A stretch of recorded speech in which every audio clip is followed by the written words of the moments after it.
This morning we looked at the subject of discouragement from the perspective of Satan. What are his purposes? What some of the things that Satan does or is permitted to do, we don't see, we don't understand much more than Job did. And yet we know, as we studied this morning, that Satan has purposes in the things that he does, that he's permitted to do, or even in the things that he observes. And the primary method, the primary tool of Satan, the fast track for Satan to accomplish discouragement is sin. It doesn't mean he has to persuade you or convince you to sin. That it may be that. It may be just the memory of your own sin. It may be the knowledge of the sin of others, those in the world, those even among God's people, the sins that are committed against, just fill in the blank, anywhere that we have the knowledge of sin, by the knowledge of what we have done or what we see others do. Satan has a plan to use that in order to withhold courage, confidence from us, and to keep us in that condition as long as we can, because there's no really such thing as a line of discouragement, and so we just stay there. There are levels, there are degrees, and the deeper that we go, then the more difficult it can be to escape that. And so Satan is doing his best to either have us there or be getting us closer there or further and deeper in it. And so every way in which he can use sin to accomplish that, what we noticed this morning is he did that in the life of Paul in a variety of ways. Tonight, though, I want to look at things that would not necessarily involve sin, and I want to, for our entire lesson, just think about circumstances. I don't know if there's a better word for that, but just things that happen. And again, as we've been reading from the book of Job, that's what the idea that I have in mind here, decisions that others make, or circumstances that arise and we don't have any explanation for the A, B's, and C's that led to that result. All we know is this is where we are, and these are the things happening around us. And as we dwell and think on those things, the thoughts are not pleasant, the feelings are not pleasant, and then that has a trickle-down effect to other parts of our life. Again, sometimes that is something better felt than told, easier to understand based on the experience we've had than being able to describe it in some definition-type way. And so consider the circumstances of Paul. In 2 Corinthians chapter 12, the thorn in the flesh is like that. Here was something he didn't anticipate coming, that he could not completely explain all the details of it. He just knew that it had happened, and he knew the effects of it. And so as I read this, I want you to think about, God had a plan for the thorn in the flesh, but I want to think about what Satan's plan would have been in delivering the thorn in the flesh to the Apostle Paul. Read with me verses 7 through 9. "Unless I should be exalted above measure by the abundance of the revelations, a thorn in the flesh was given to me, a messenger of Satan to buffet me, lest I be exalted above measure. Concerning this thing I pleaded with the Lord 3 times that it might depart from me. And he said to me, My grace is sufficient for you, for my strength is made perfect in weakness. Therefore I most gladly I will rather boast in my infirmities, that the power of Christ may rest upon me." I suppose ever since the time came that people did not know Paul, and they read this, at some point people knew what the thorn in the flesh was. But Paul doesn't really give enough information here, and so for hundreds and hundreds of years, people have been writing and discussing, well, what was the thorn in the flesh? And nobody is really sure for certain. But here's some things that we do know about this thorn in the flesh. First of all, it humbled Paul, because he says this was not Satan's purpose, but one of the purposes of this, he says, lest I be exalted. So it was something that did not cause him to feel better about himself, whether it was as he looked in a mirror or just as he experienced whatever the effect of it was. Either he didn't feel good about himself, or he was not exalted in the view of other people. And so as other people noticed whatever the effect of this was, it diminished their view of him in some way, in some degree. And so this thorn in the flesh humbled him. Secondly, it hindered him. In verse 9, he described it as my infirmities. So this was something that weakened him, apparently physically in some way. And so the effect of discouragement is obvious in that way. And then in verse 9, as his request was, well, let this go away, let this problem be solved by the problem going away. Well, the answer was, well, no, your weakness will continue so that you'll better understand how to seek my strength, was the answer from the Lord. And so this was something that was ongoing. So think about what were Satan's goals with the thorn in the flesh. The effect was that Paul was humbled. Was that what Satan would want? Well, no, Satan would be glad for Paul to be exalted in his own mind and to be exalted in the eyes of other people. So Satan delivered the message, but this thorn in the flesh, I think, has a lot, and maybe this would be a study for another time, a lot of parallels with the life of Job. Satan had certain things that he hoped would be accomplished, so he was the messenger. And I think this is much like Job, that God permitted Satan to do this to Paul, but God permitted it because he knew the effect, and his plans were much, much different than Satan's. And so God permitted Satan to deliver the thorn in the flesh because God knew that Paul could be humbled by that, and that would work, that would accomplish the plans and the purposes of God. But for Satan, of course, his purpose would be, well, if Paul is going to be humbled, well, then maybe he'll just feel sorry for himself. Or maybe others will just find him no longer useful. And then for Paul to be hindered, that would be a part of Satan's plan. Well, if I can limit the work that Paul can do, if he cannot do as much as he used to do, well, then that can provide some discouragement. And then certainly Satan hoped that over time, as the thorn in the flesh didn't go away, that maybe that would wear down Paul's resistance, and so he would grow discouraged more and more, even if it was little by little over time, and then thereby diminishing, if not destroying, the work and the faith of the Apostle Paul. So Satan was willing to be the messenger to deliver this thorn in the flesh because he believed in a variety of ways this could be something to discourage the Apostle Paul. Maybe sometime this week, go back and review these three verses and think about, well, what were God's purposes? Because God could have stopped the thorn in the flesh, and God could have removed the thorn in the flesh. And so God had some purposes for this. And as I mentioned this morning, we'll look at this subject from that perspective, Lord willing, next week. So there isn't, as far as I can tell, anything particularly miraculous about this.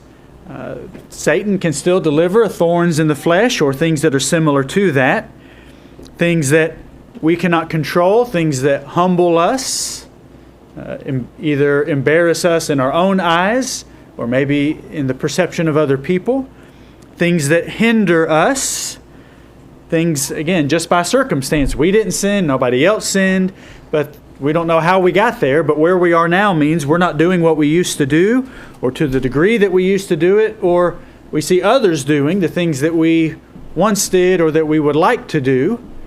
Satan would be glad for us to be hindered and for that to discourage us. And then sometimes there are circumstances that arise that they're not going to change. We just know it when we see it, that for the rest of our life, this thorn, this frustration, this circumstance is not going to change. So what would be Satan's purposes? In what ways would Satan hope to discourage us when we face such things? Well, he would hope for us, like Paul, maybe there would be some self-pity, and so that we think often about how difficult it is for us, and we forget the source of strength that is available to us. We neglect that, and we maybe look elsewhere and try elsewhere.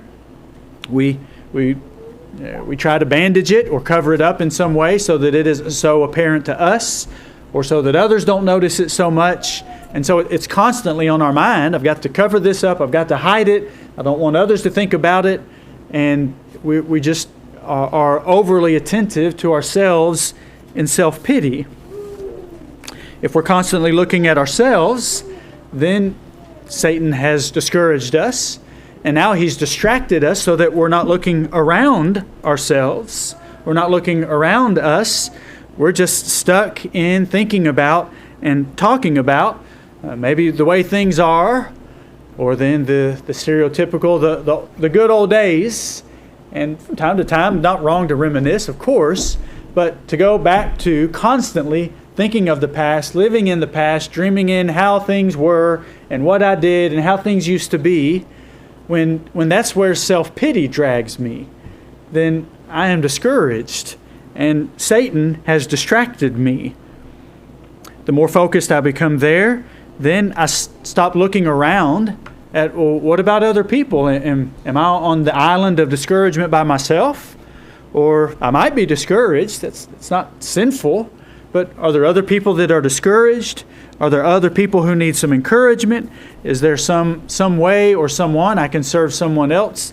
That helps to get me away from the mirror and looking through the glasses of other people.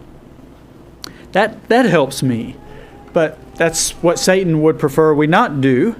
If we just do less and less by choice, not by our ability, or if he can just get us to do nothing, because sometimes we stumble into the stupor that, well, if I'm not doing anything, then I'm not doing anything wrong. The parable of the talents reminds us that that's not true. But if we go down that path, then Satan has accomplished his goal to discourage us, and then that opens up a door of discouragement to others. And then, as Job did over time, he began to wonder, and so we can begin to wonder, well, is God listening? Does God care? Why isn't God doing? Because after all, I've got the perfect solution. That's what Paul thought he had. God just removed the thorn in the flesh, and then everything will be great.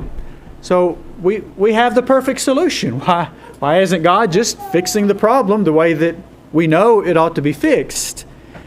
And the more frustrated we become with that, it's even possible for us to become increasingly frustrated with God, and that has us heading down the wrong direction. And so Satan used a thorn in the flesh in the life of Paul, and he can do so in our lives in a variety of ways, and his goal, among others, is discouragement. Secondly, I want to think about uncertainty. How the things that we don't know, and even sometimes the things we never will know, how Satan can use those to discourage us. Go to 1 Thessalonians chapter 2. It can be easy, if we don't give it proper thought, to imagine that the apostles did so many miracles that their life was just a series of one miracle after another, solving every problem that came up in their lives or in the lives of those around them. And so, boy, the pathway to heaven for them was at least paved, while we've got to go down the bumpy dirt road to get to the streets of gold, so to speak. But of course, that's not true. Satan or Paul was not delivered from prison every single time by a miracle. And you remember even in Philippi when God sent the earthquake, that was not for Paul to escape. The problem wasn't solved that way. And that's also true of the things that the apostles were at times uncertain about. The majority of the time they had to wait in uncertainty and wrestle with the things they didn't know and the things that they didn't understand. And they just had to live with that struggle. 1 Thessalonians 2 gives us an example in the life of Paul where there was spiritual uncertainty concerning the spiritual condition of others. And we get some deep insight into the heart of Paul and how uncertainty weighed in his mind. Just as a refresher, the Thessalonians that was in Acts chapter 17, and that's the place Paul goes there, and the Jews stir up the people and say, these who have turned the world upside down, they've come here also, these troublemakers, and so they successfully get Paul and his company run out of Thessalonica after a relatively short amount of time. And then from there he went to Berea. You remember them because they searched the scriptures whether these things were so. And then he went to Athens. So I remind you of that because that will come up in our reading. But first of all, verse 17. Paul says, "But we, brethren, having been taken away from you for a short time in presence, not in heart, endeavored more eagerly to see your face with great desire." So Paul was separated from them. He's now sending this letter back to them, and he's telling them, I've wanted to come back, but to this point he's not been able to. In verse 3, we see why he wanted to go back. Some things would just be obvious. He wanted to go back and encourage them and teach them in a general way like he did all places. But we get more in chapter 3, verses 1 to 5. "Therefore, when we could no longer endure it, we thought it good to be left in Athens alone." You can read that in Acts 17:16. "And sent Timothy, our brother and minister of God, and our fellow laborer in the gospel of Christ, to establish you and encourage you concerning your faith, that no one should be shaken by these afflictions. For you yourselves know that we were appointed to this. For in fact, we told you before when we were with you that we would suffer tribulation just as it happened. And you know, for this reason, when I could no longer endure it, I sent to know your faith, lest by some means the tempter had tempted you, and our labor might be in vain." So as Paul sat in Athens alone, and his spirit was provoked by the idolatry of the people, but while he was alone, worry, not sinful worry, but the kind of uncertainty where our mind starts to wander, and we begin to wonder, well, what's happening to my brethren back in Thessalonica? They had us run out, and if we had stayed, our lives would have probably been taken. So does that mean when Paul left that the people of Thessalonica were settled? Well, no, the same kind of treatment that was given to Paul, probably, or at least Paul would have wondered, well, is that what they're doing to my brethren there? And then how are they responding? Those are all young Christians. And so are they discouraged? Are they frustrated? Do they think I've abandoned them because I've not come back? Do they think God has abandoned them by not miraculously or in some other way protecting them from this? I mean, we've all had that experience where because we don't know what's happening, we start playing in our mind all the potential things that might be happening. And as Paul said in verse 1, I couldn't endure it anymore. I couldn't wait anymore. And so while he needed Timothy with him, he sent Timothy back to Thessalonica just to find out how they were and to hear a report. And then you can see down in verse 6, Paul says, okay, I'm relieved. Timothy brought back a good report, and I'm glad to hear of your faith. And he encourages them in that. But what I just want you to see is the stress and the strain of uncertainty that was present in an inspired apostle of Jesus Christ. But now look back at verse 18. Who was responsible for all this uncertainty and concern and worry to some degree? Verse 18, "We wanted to come to you, even I, Paul, time and again, but Satan hindered us." So he was concerned about them. At the end of verse 5, "Lest by some means the tempter had tempted you." So he knew Satan was causing problems among them. And then he said, and Satan's in my campground too. And he's hindered me from being able to return to you and find out your condition so that at least for a minute my mind can be relieved and I can have some certainty and I can go on in the work that I have to do. So just notice that neither the Holy Spirit nor Jesus answered the uncertainty of the Apostle Paul. That could have happened quickly. God could have appeared to Paul and said, "My people are well. Just do your work here in Thessalonica or here in Athens. I need you here. I'll take care of them. They're well. Just press on." God didn't relieve the uncertainty.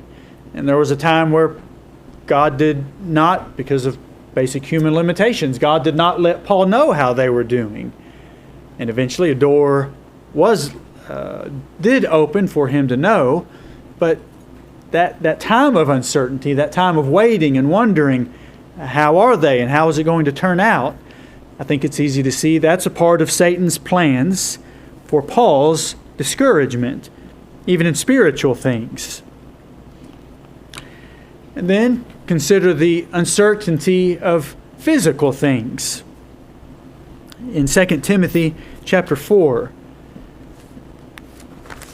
2 Timothy has Paul in prison in Rome, not the occasion in Acts chapter 28. He was freed from that, but then by some other means he was taken prisoner, or he was put in prison back in Rome. And by the things he says in verses 6 through 8, what he is not certain, or what he is certain about, is that his life is about to end. He's going to be executed for the faith, and he doesn't have any reservations about that. He doesn't have any concerns. In fact, he is very certain that his departure is at hand, and he's not wringing his hands, well, I hope then someday, I hope maybe I'll get to be with the Lord. No, he says, I've kept the faith, and there is laid up for me a crown of righteousness, which the Lord, the righteous judge, will give to me on that day, and not to me only, but also to those who have loved his appearing.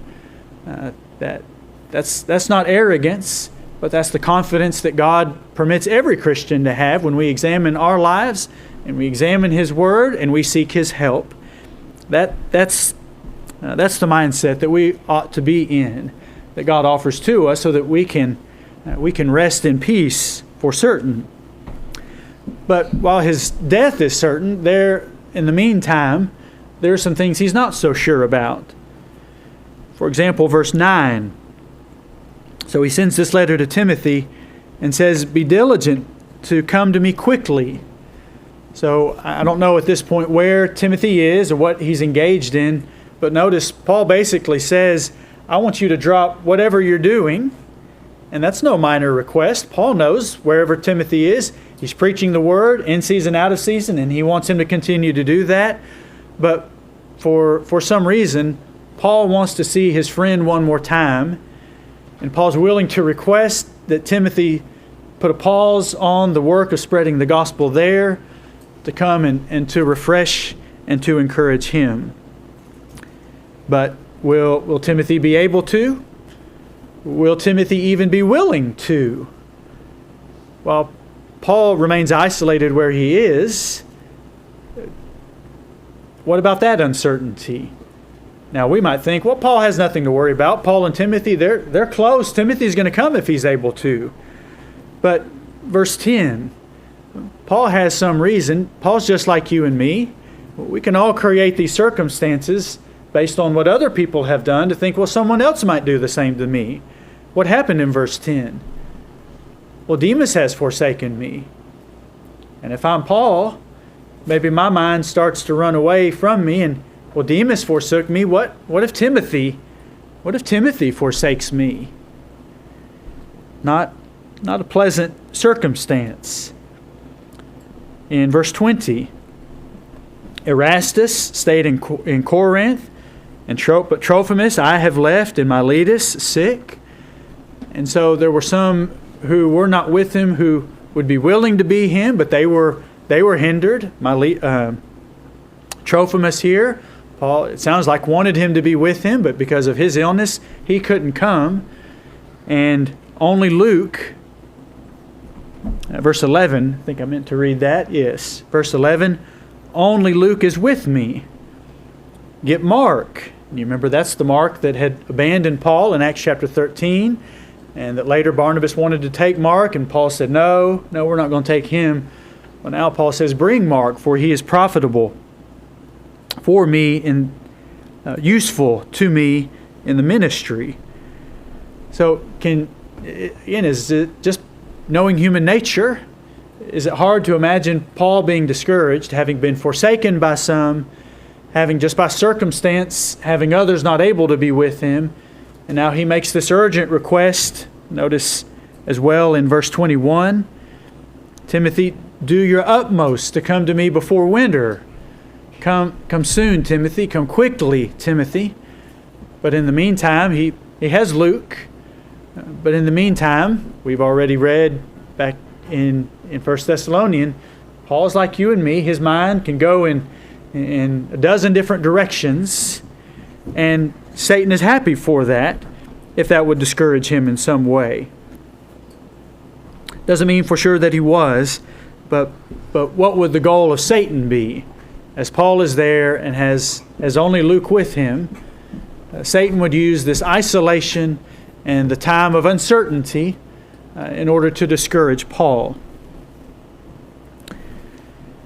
So let's just spend the last few minutes thinking and applying some of this to us. What about occasions of spiritual uncertainty for us? Maybe it's uncertainty about the spiritual condition of others. We'll certainly face that, just as Paul did the Thessalonians.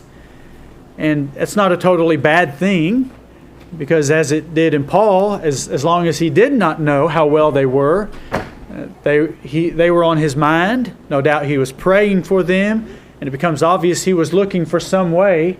How can I encourage them? If I can't go, who can I send? And so his mind is searching for any possible way for him to find out how they are and for something that he can do to relieve even himself while he waits and while he wonders. But that's the time where Satan also works to discourage us. While we wait, we can be discouraged. And while we wonder, and while our mind runs away with us at times, Satan can discourage us.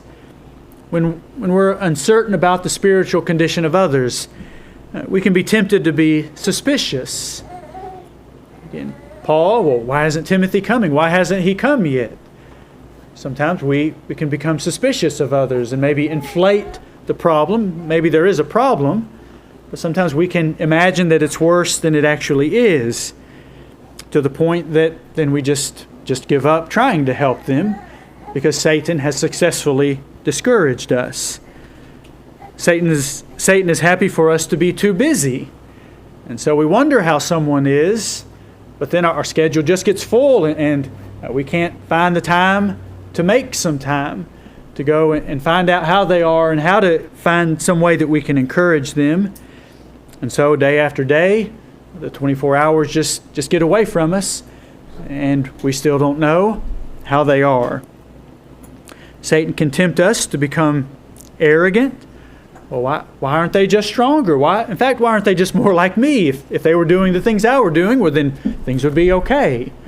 And so while we wait, we become impatient and even arrogant, or then we become so discouraged and frustrated, we just again become lazy and we just give up and assume, well, somebody else ought to be doing that anyway, and so I haven't, but I hope the problem will work itself out somehow, and then we just give up any our interest and our courage to participate in finding out how someone is and how we can help them. Satan is happy to discourage us in spiritual uncertainty, as well as he is in physical things, maybe our health or the health of others, maybe some circumstance at work or at school or in our home. Some family problems can be discouraging in a way that others, they just haven't been in that same circumstance. They haven't had that same thorn that we've had. And so Satan is certainly busy at those times. 1 Peter 5 and verse 8, Peter describes Satan as the roaring lion seeking whom he may devour. And if you've watched some of the same National Geographic or other films at times, who does the lion typically prey on? Does he run to the front of the pack and jump on the biggest and the strongest animal? There's going to be more meat there. No. Usually they come from behind, the ones that are weak, the ones that are sick, the ones that are lagging behind, that are a little bit separated from the pack. They just take the easiest kill, at least first. And so Satan is a roaring lion seeking whom he may discourage in order that he may devour them. And so there may be times due to physical limitations of our own or others that we begin to doubt. Maybe we doubt our usefulness. We begin to our usefulness to God or to others. And then we talk ourselves into thinking, well, nobody else cares. Again, we're reading the book of Job. He was moving in that direction. And eventually he began to think, well, clearly God just doesn't care. And if Satan could get us to that depth of discouragement, he happily will do so. We can also be discouraged so that we become desperate and we begin looking for a solution that doesn't really become a solution. You remember Abraham and Sarah fell into that trap. Proverbs 25 and verse 19 says, confidence in an unfaithful man is like a bad tooth or a foot out of joint. If you've sprained your ankle, can you put all the weight? Can you depend fully upon that ankle? No, you can't. And if you do, you'll be let down rather quickly. If you have a bad tooth, you can't depend on that tooth. And if you do, you'll pay for it in one way or another. And so sometimes it's in physical things, within the family or in other relationships, we become so frustrated because of fill in the blank in your own life that we begin to trust others who simply are not trustworthy. And it doesn't mean they couldn't be trustworthy. It might just mean we just don't know enough yet to know if we should have confidence in them. And sometimes there's just something about being low and discouraged that makes us more susceptible to that we become, we put our confidence in the wrong source. And if Satan can do that, then he's just going to multiply our problems, and he's going to deepen our discouragement, and he's happy to do so. Sometimes because of discouragement, as we get worn down physically, there are rash decisions that we make, rash words that we speak, and then that becomes a snowball. It has a snowball effect on us. And then we begin to worry. Turn over to Philippians chapter 4. And then we begin to worry. And maybe we're still praying, and maybe we're still asking, but maybe there's one element of our prayers that over time slowly diminishes, and then maybe even becomes absent. In Philippians 4, verse 6, he says, be anxious for nothing, but in everything, by prayer and supplication with thanksgiving, let your requests be made known to God. So most of this verse is the anti-venom to discouragement. And that is that when you're weary, when you're frustrated, then pray. And pray about everything. And make your supplication. That means make a request. And let your request be made known to God. So that's the right approach. But what's the one thing that Paul sticks right into the middle of that needs to be present with our request? You offer your prayers and supplications with what? With thanksgiving. If Satan's glad for us to pray, he'd rather us not, but if he's probably not going to get anybody here to stop praying completely by tomorrow. So he'll take a slower approach. If he could get you to pray, but when you have problems, you'll ask for help, and you'll ask for help, and you'll ask for help, but you forget to spend, say, an equal amount of time in thanksgiving in that same prayer. If you'll stop thanking God and you're only asking God, well, what will be the consequence of that over time? If it's a thorn in the flesh that isn't going away, if it's a circumstance in some way like Job's, well, the problem doesn't go away, and I ask, and the problem doesn't go away, and I ask, and the problem doesn't go away, and I ask, and there hasn't been thanksgiving. Well, then I begin forgetting all the things God has already given me, and all the things that God is giving me, and then maybe I begin to forget all the things God has promised to give in the future, and I forget about those, and I become so focused upon the things that God is deciding not to give that I go deeper and deeper, further in despair and in discouragement. And so Satan's happy for us to pray, happy for us to make our request, if he could cause us to diminish or neglect or forget to include words of thanksgiving. if we'll include words of thanksgiving, then God is lifting us up. God has a plan even for discouragement then. But Satan has a plan as well. And so if you believe there is a God, then you have to believe there is a Satan. And in every way that he could, Satan was even willing to pick on the Apostle Paul. That in some ways that we might think, well, that's the leader of the pack. He's among the strongest of the strong. But Paul had circumstances. Paul saw sin. Paul had been guilty of sin. Paul had uncertainty. And so Satan picked on him. And so Satan will look at you and look at me and find our weaknesses. And so God has blessed us to have the life of Paul so that we do not have to be ignorant of Satan's devices and of his tools. And so let's enter this week knowledgeable of them.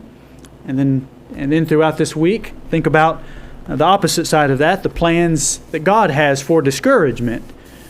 God created this world in a way that there would be the possibility for discouragement. God created us in our body and our spirit in a way that there's the potential for discouragement, not as a plague, but because God also has a plan for that. So give some thought to that this week, and we'll consider that together, Lord willing, next week. But turn in your psalm books to number 359. If you are convinced that Satan is the great deceiver and the great discourager, and if your sin is the greatest discouragement in your life tonight, then sing this song with us about victory in Jesus. God will provide a way. God is offering a way for you to escape your sin and to have the victory that He offers through His Son. If you're here tonight and ready to confess your own faith, if you know why Peter said, repent, and let every one of you be baptized in the name of Jesus Christ for the remission of your sins, then we urge you to seek that from God tonight. And if we can help you in that in some way, please tell us. If you need to turn away and seek God's help in the discouragement with the struggle of sin, and we can help you, then please make that request of us. And let's each seek this song, thinking of and preparing for this upcoming week and the help that God promises to offer to us. And let's make use of it as Satan seeks us this week. If we can help you in any way, come forward and tell us how as we stand and sing.